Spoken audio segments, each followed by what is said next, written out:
which once served as land for proving grounds for General Motors, now becomes a high school that will serve over 1,500 students in the Eastmark community. Any event in which you find yourself in a life-threatening situation and someone may be bleeding, knowing how to apply a tourniquet could save a life. Schools like RSI have females in their programs who are taking part in HVAC and welding. Nonprofits like the Arizona Farm Bureau come into schools to teach students a better way to approach food. For some, voting can be a very daunting task.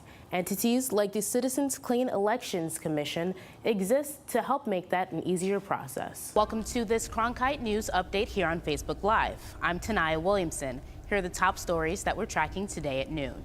The Tri-University Tour has held 23 events this year. The next event will be held on October 4th at Yuma Catholic High School.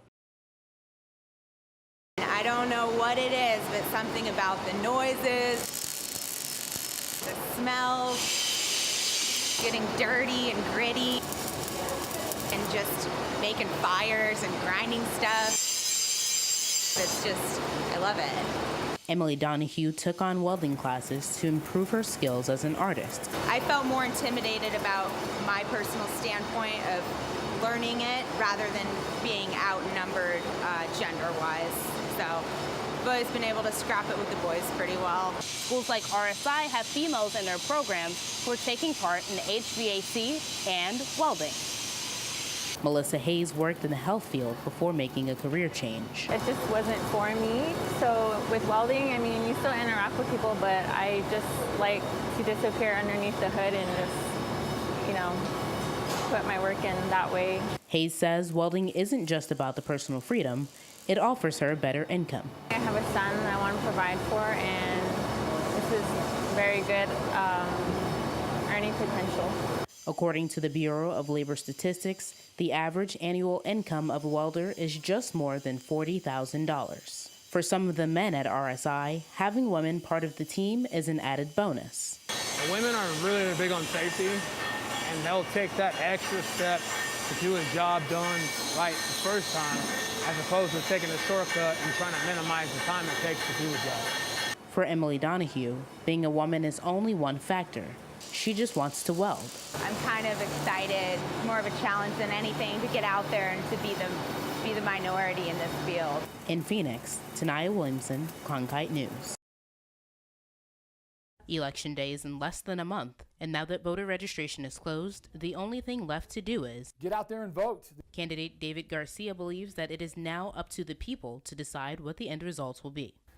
The people of Arizona have the power to influence this state. The question is whether they believe they've got that power. I mean, the person with the most votes wins. I think we have a winning agenda. Incumbent candidate Governor Doug Ducey believes that he and his team have just what the people of Arizona are looking for. From economic growth and development to entrepreneurship to focusing on outcomes and results inside our school, in addition to having a government that works and a reputation that we're proud of in the state of Arizona. Arizona's election day is on November 6th. And according to a new survey by Data Orbital, candidates Doug Ducey and David Garcia are just 7 points away from one another in the polls. Opponents Garcia and Ducey have not always seen eye to eye. A lot of negativity out there, and that's unfortunate. And it's unfortunate because what I believe that does is it sours people to participating in the electoral process, and that suppression has a real impact on making sure that we have the voice of Arizona heard on November 6th. Part of a campaign is so you communicate with voters and you differentiate yourself versus your opponent. That's what my campaign's been about. That's what Fact Check Garcia is about.